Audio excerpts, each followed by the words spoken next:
കൃഷ്ണാനുഭവങ്ങൾ കേൾക്കാനായിട്ട് കാത്തിരിക്കുന്ന എല്ലാവർക്കും സ്വാഗതം. ത്രിമധുരത്തിന്റെ മറ്റൊരു കൃഷ്ണാനുഭവം അയച്ചു തന്നിരിക്കുന്നത് പുഷ്പകുമാരി അമ്മയാണ്.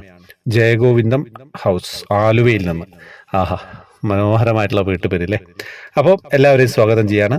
നമസ്തേ സഹോദര, ഞാൻ ത്രിമധുരം പരിപാടി എന്നും കാണുന്നുണ്ട്, വളരെ നല്ലതാണ്. എൻ്റെ ഒരു അനുഭവം പറയട്ടെ. ഞങ്ങൾ ഒരു ദിവസം ആറന്മുള പാർത്ഥസാരഥി ക്ഷേത്രത്തിൽ പോകാനിറങ്ങി. എങ്ങനെ പോകണമെന്ന് അറിയില്ല. ആലുവയിൽ നിന്ന് ബസ്സിലാണ് പുറപ്പെട്ടത്. 5 ബസ്സുകൾ കയറി ഇറങ്ങി വന്നപ്പോൾ സമയം അധികമായി.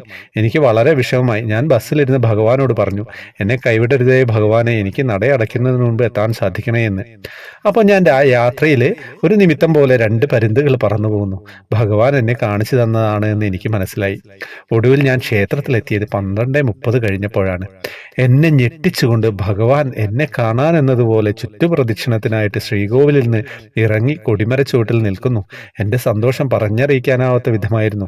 ഞാൻ ഭഗവാന്റെ കൂടെ 3 പ്രദക്ഷിണം വെച്ച് നടയടയ്ക്കും വരെ ഭഗവാനെ കണ്ണിറയെ കണ്ടു. അവിടുത്തെ തിരുമേനി ഒരു പദം പാൽപ്പായസവും തന്നു. സത്യം പറഞ്ഞു കഴിഞ്ഞാൽ അമ്മേനെ കാത്തുനിന്ന അമ്മയുടെ ഒരു വിശ്വാസമല്ലേ. ശിവേലിക്കായിട്ട് പുറത്തോട്ടുള്ള എഴുന്നള്ളിപ്പിൻ്റെ സമയത്ത് അമ്മ എത്തി. വൈകിയ വേളയിലാണെങ്കിലും ഭഗവാൻ ആരെയും നിരാശപ്പെടുത്തില്ല, ഒരു സംശയമില്ല. നിങ്ങളെല്ലാവരിലേക്ക് എത്തിക്കണം ഈ അനുഭവങ്ങളൊക്കെ, എങ്കിലേ കൂടുതൽ ആളുകൾ നമുക്കുള്ള ചാനൽ കാണുള്ളൂ.